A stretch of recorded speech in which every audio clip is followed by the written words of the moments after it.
बसलाय म्हटल्यानंतर लगेच तुमच्यावर ढग धरलेला आहे, तुम्हाला सावली केलेला आहे. घाबरू नका. हे संकेत शक्तीपीठ महामार्ग हद्दपार करण्याचे आहेत, हे आता सांगून ठेवतो तुम्हाला. खरं तर गेली 3 वर्ष आम्ही हा शक्तीपीठ महामार्ग रद्द व्हायला पाहिजे यासाठी आंदोलन करायला लागलोय. हे आंदोलन करत असताना आमच्यावर काही लोकांनी आरोप केले की हे विकास विरोधी आहेत. आम्ही एवढंच म्हटलं, आमचे गुरु शरद जोशी सांगायचे, तुम्ही विकासाचे मनोरे बांधा, पण शेतकऱ्याची थडगी बांधून त्याच्यावर विकासाचे मनोरे बांधू नका. आज आम्ही सुद्धा तेच सांगतो की आमची थडगी बांधून तुम्ही विकासाचे मनोरे कुणासाठी बांधणार आहात? कारण हा जो कोल्हापूर जिल्हा आहे, या कोल्हापूर जिल्ह्याला शेती करायला शिकवलं कोणी? राजर्षी शाहू महाराजांनी राधानगरी धरण बांधून बागायती शेती करायला आम्हाला शिकवलं. नुसतं बागायती शेती करायला शिकवलं नाही, तर बागायती शेती करत असताना त्यातून जी काही बचत निर्माण होते ती बचत उद्योगामध्ये कशी गुंतवायची आणि शेतकऱ्याचा पोरगा उद्योजक झाला पाहिजे म्हणून उद्यम नगरी स्थापन केली. तेवढ्यावरच शाहू महाराज थांबले नाहीत, तर शेतकऱ्याच्या पोरांनी व्यापारी सुद्धा बनलं पाहिजे म्हणून जयसिंगपूरची बाजारपेठ बसवून शेतकऱ्यांच्या पोरांना व्यापारी बनवलं. असा हा कोल्हापूर जिल्हा आहे. आणि या कोल्हापूर जिल्ह्याचं वाटोळच करायचं, कारण हा कोल्हापूर जिल्हा आज पंजाब नंतर दरडोई उत्पन्न जास्त असणारा जिल्हा आहे. याचं कारण हा जिल्हा कृषी प्रधान जिल्हा आहे. या जिल्ह्यातली शेतीतली बचत उद्योगधंद्यामध्ये गेली म्हणून शेतकऱ्याची पोरं उद्योजक झालेली आहेत. या जिल्ह्यातली पोरं व्यापारी झालेली आहेत, व्यावसायिक झालेले आहेत. साता समुद्र पार आपला शेतीमाल निर्यात करण्यापर्यंत आमच्या शेतकऱ्यांची पोरं गेलेली आहेत. आणि या कोल्हापूर जिल्ह्याला कुणाचं तरी दृष्ट लागायला लागलेला आहे त्यांच्या स्वार्थासाठी. आपल्याला रस्त्याची गरज आहे का हो? आपल्याला गोव्याला जायला रस्त्याची गरज नाही, कारण 7 रस्ते आधीच आहेत. आपल्याला मराठवाड्यामध्ये जायला रस्त्याची गरज नाही, कारण रत्नागिरी नागपूर हा कोल्हापूरला जाणारा रस्ता जो आहे तो एकदम चांगला आहे. पंढरपूरला जायला ट्रॅफिक जाम झालं का? अजिबात झालं नाही. तुळजापूरला नवरात्रीला जाताना ट्रॅफिक जाम झालं का? अजिबात झालं नाही. म्हणजे कुठल्याही देवाला जायला आम्हाला कधीही काही अडथळा आला नाही. मग हा शक्तीपीठ कुणासाठी करायला लागलाय, कशासाठी करायला आहे? आणि तो करत असताना देवाचं नाव कशासाठी घेताय, एवढंच आमचं म्हणणं. बरं, शक्तीपीठ महामार्गाला विरोध आंधळेपणाने आम्ही करत नाही. आम्ही विकासाला विरोध करत असतो तर नागपूर रत्नागिरी महामार्गाला सुद्धा विरोध केला असता. पण तो रस्ता तर चालू आहे, कारण तो गरजेचा आहे, आम्हाला माहिती होतं. कारण या जिल्ह्यामध्ये तयार होणारी साखर, या जिल्ह्यामध्ये 5 स्टार MIDC असेल किंवा शिरोली MIDC असेल किंवा अन्य जे काही उद्योगधंदे आहेत, इचलकरंजीचं आमचं टेक्स्टाईल असेल, निर्यातीसाठी बंदरावर जाण्यासाठी आम्हाला रत्नागिरीचं बंदर जवळ पडत आहे. म्हणून नागपूर रत्नागिरी रस्त्याला आम्ही कधीच विरोध केलेला नाही, कारण ते एक विकासाचं साधन आहे. कोल्हापूरचा भाजीपाला कोकणात गेला पाहिजे आणि कोकणातला आंब्यासकट सगळे जे काही आंबे असतील, मासे असतील, पश्चिम महाराष्ट्रात आले पाहिजेत, म्हणून तो रस्ता होणं गरजेचं आहे. त्यासाठी आम्ही विरोध केला नाही. कोल्हापूर ते वैभववाडी रेल्वे मार्ग झाला पाहिजे म्हणून आम्ही सातत्यानं प्रयत्न करतोय. खरं तर DY दादांनी त्याला पुढाकार घेतलेला होता, मी त्याला पुढाकार घेतला होता. ममता दिदी त्यावेळी रेल्वे मंत्री होत्या, त्यांनी तो मार्ग मंजूर केला. पण तो मंजूर झालेला रेल्वे मार्ग पूर्ण करण्याची अजून यांच्यामध्ये नियत नाही. अरे, जी आमची मागणी आहे, बेळगावच्या आणि चंदगडच्या जनतेची मागणी आहे की कोल्हापूर बेळगाव रेल्वे मार्ग करा, ते तुम्ही नाही करत. आणि ज्याची गरज नाही तो रस्ता कुणासाठी करताय, का करताय? कारण यात त्यांना काढायचा आहे पैसा. मला हे कळत नाही की 856 किलोमीटर लांबीचा रस्ता पूर्ण करायला त्यांना 1 लाख कोटी रुपये कशाला लागतात हो? यांचं सरकार दिलेलं आहे, त्यांचं नॅशनल हायवे प्राधिकरण आहे आणि त्यांनी नाशिक ते अक्कलकोट नुकताच एक रस्ता जाहीर केला आहे, 374 किलोमीटर लांबीचा आहे. तोही 6 पदरी आहे, हाही 6 पदरी आहे, तोही एक्सप्रेस आहे, हाही एक्सप्रेस आहे.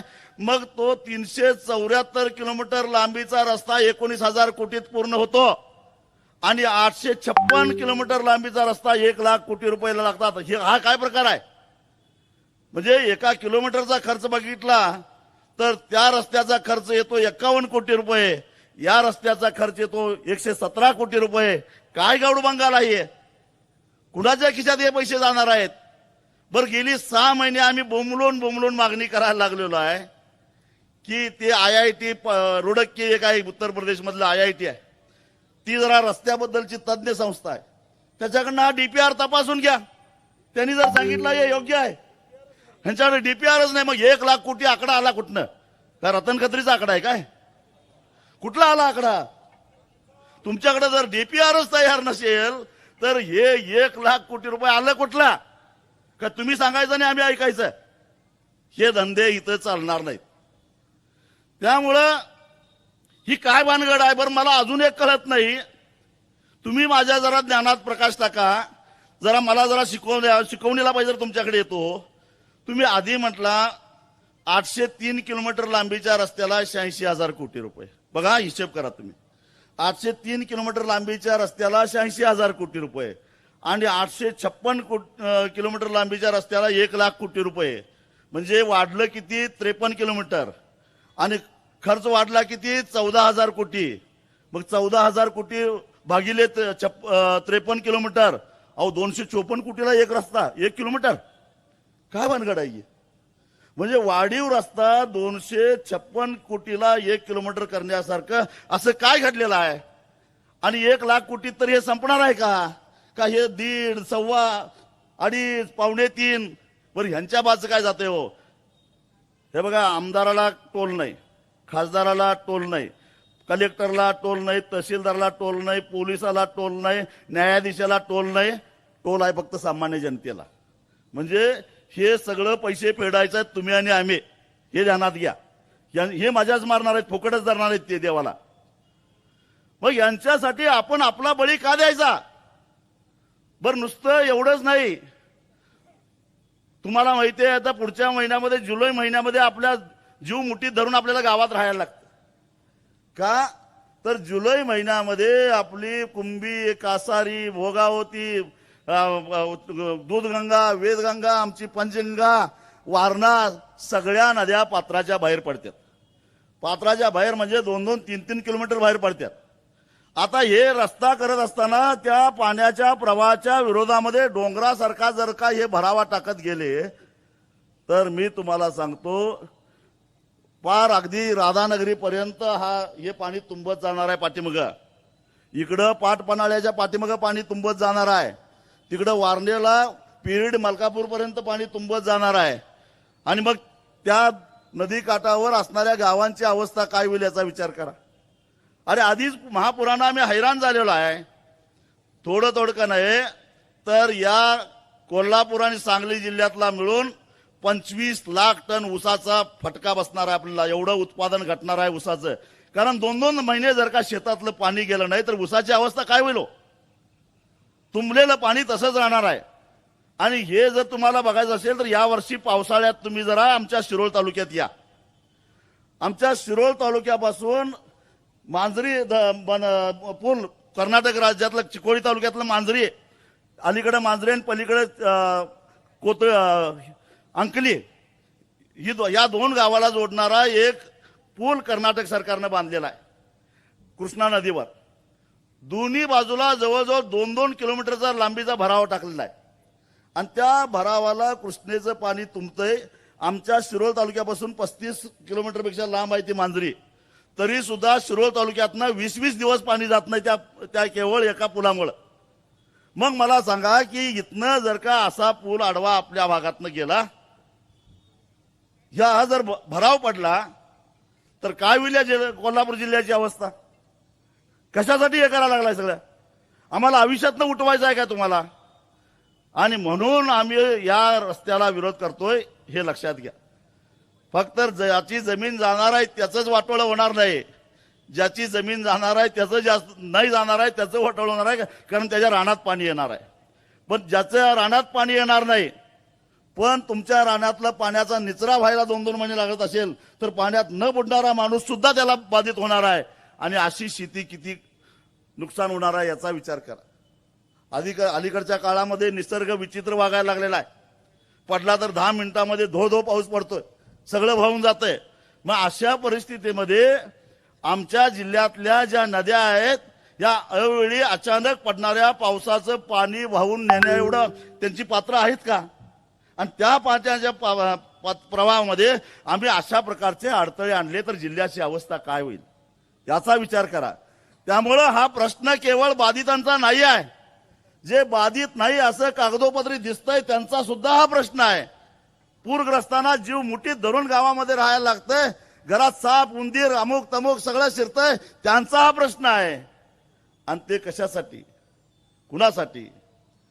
अहो मला गेल्या 2-4 दिवसामध्ये काही चिल्ली पिल्ली हे शक्तीपीठ व्हायला पाहिजे म्हणून समर्थन करायला लागलेले आहेत, ते आम्हाला विकास विरोधी ठरवायला लागलेले आहेत, आम्हाला सवय लागलेली आहे म्हणतात विरोध करायचा। आणि मग मला त्यांना एकच प्रश्न विचारायला आहे, तुमचा हिस्सा काय ठरलाय काय? नसला तर ठरवून घ्या, उगाच मागणं आमचं तर वाटोळं झालंयच, पण किमान तुमचा हिस्सा तरी ठरवून घ्या। उद्या आम्हाला जरा समाधानानं बघता येईल, यांचं जरी बाबा कल्याण झालं आमचं वाटोळं झालं, जरा हिस्सा ठरवून घ्या। थोडं नाही, जवळपास या रस्त्यातनं 60,000 कोटी रुपये ते आणणार आहेत, त्यात तुमचं किती आहेत? 50 कोटी काय काय असेल ते हिस्सा ठरवून घ्या। मागणं ही हिशेबाला बसत नाहीत। झालो आहे का? आत्ताच तिघांची भांडणं झालं, मागणं हिशेबाला बसत नाहीत। जे काय आहे ते आत्ताच हिस्सा ठरवून घ्या, मागणं भांडत बसू नका आणि मिटवायला आम्हाला येऊ नका, आमच्याकडे येऊ नका, आम्ही येणार नाही मिटवायला। आपण बंटी पाटील साहेब जायचं नाही मिटवायला। कशासाठी होय? जरा तरी लाज वाटली पाहिजे। या जिल्ह्यातल्या सगळ्या लोकप्रतिनिधींना मला विचारायचं आहे, तुम्हाला या जिल्ह्यातल्या शेतकऱ्यांनी सर्वसामान्य लोकांनी मतं देऊन निवडून दिलेले आहेत। मुख्यमंत्री काय म्हणाल, उपमुख्यमंत्री काय म्हणाल, सरकार काय म्हणाल याचा विचार करत बसला तर 2029ला तुम्हाला ते निवडून आणणार नाही तर ही जनता निवडून आणणार आहे, याचं भान ठेवा। जर तुम्ही या जनतेच्या वाकड्यामध्ये गेला तर तुमचं काही खरं नाही। मला एक कळालं नाही, इथं आम्ही महात्मा गांधींच्या मार्गानं सविनय कायदेभंग म्हणून अगदी सनदशीर मार्गानं आमचं म्हणणं जिल्हाधिकारी द्यायला चालत आलेलो आहे। कारण लोकशाहीमध्ये तुमच्या डोक्यात काय आहे याला महत्व नाही, तुमच्या पाठीमागं डोकी किती आहे त्याला महत्व असतं। आणि हे काय म्हणत ते, ह्यांचा एक आवडता आरोप आहे, ही 4 टाळकी आहेत, ह्यांच्या पाठीमागं कोणी नाहीत। अरे येऊन बघा जरा मोजून किती टाळकी आहेत आमच्या पाठीमागं, आणि ह्याच्या दुप्पट तिप्पट मागं गावात राहिलेली आहेत। आणि जरा तुमच्यात काय दम असेल तर संयुक्त मोजणी करायला याच, हुनच जाऊन दे एकदा मैदानामध्ये काय व्हायची स्थिती आहे, एवढंच माझं त्यांना सांगणं आहे। खोटं सांगतात, काय सांगतात? यवतमाळला मोजणी झाली, हिंगोलीला मोजणी झाली, धाराशिवला मोजणी झाली, परभणीला मोजणी झाली, लातूरला मोजणी झाली, सोलापूरला मोजणी झाली आणि सिंधुदुर्गला मोजणी झाली। मोजणी कुठं झालेली नाही। देवेंद्र फडणवीस, मी तुम्हाला एकच चॅलेंज देतो, तुम्ही या शक्तीपीठ महामार्गाचा जो काय नियोजित 856 किलोमीटर लांबीचा हा जो काय नियोजित तुमचा हे आहे रस्ता आहे, आणि त्याला माझ्या हिशेबाप्रमाणे 21,000 आता वाढले मला वाटतं काहीतरी, नाही 21,000 एकर जमीन जाणार काहीतरी आहे, 25,000 एकर जमीन जाणार आहे। त्यातल्या किती एकर जमिनीची मोजणी झाली एकदा आकडा सांगाच, एकदा होऊनच जाऊन दे। पाहिजे तर घोंगडे टाकून झाडावर खाली कुठेतरी बसूया, तुम्ही मोजला किती आणि आम्ही मोजली अडवली किती याचा एकदा हिशेब करायला बसूया। कारण मी या 13च्या 13 जिल्ह्यामध्ये जाऊन आलेला माणूस आहे। अहो मी हिंगोलीला गेलो होतो, सहज गेलो होतो, तिथं त्या मोनार्क कंपनीचे काही लोक सॉइल सॅम्पल घ्यायला म्हणजे माती तपासायला आलेले होते ट्रॅक्टर घेऊन। आणि हे जे तुम्हाला एक माहिती सांगतो, हे शक्तीपीठ महामार्ग म्हणजे इकडे कोण पवार अमुक भोसले बिसले हे कॉन्ट्रॅक्टर नाहीत, हे लुल्ला फुल्ला असलेच कोणतरी कॉन्ट्रॅक्टर आहेत ते. हा इकडे गुजराती सगळे, सगळे उत्तर भारतीय कॉन्ट्रॅक्टर आहेत. आपली त्यांच्या हाताखालच्या हाताखाली यांचा जेसीबी, यांचा ट्रॅक्टर, एवढंच यांच्या वाट्याला एवढंच आहे. आणि ते मला तिथं हिंगोलीला ते गाठ पडलं. ते उत्तर भारतीय होतं, सॉइल सॅम्पल करायला आलेलं होतं. मी म्हटलं इधर काही को आया है? ते म्हटलं सॉइल सॅम्पल करने का है. ये ट्रैक्टर किसका है? तो म्हटला मेरा है. अगर मैंने इसका ये ट्रैक्टर जलाया तो नुकसान भरपाई मिलेगा क्या? म्हटला ये कहां से मिलेगा? म्हटला सरकार नहीं देती तर ये ट्रॅक्टर लेके वापस जाओ म्हटलं. हे इथं आणि हे सगळं सर्वे करायला येणारं साहित्य खाजगी आहे, त्यामुळे द्या पेटवून. अशाच नवनवीन अपडेट्ससाठी डिजिटल कोल्हापूर चॅनेलला सबस्क्राईब करायला विसरू नका.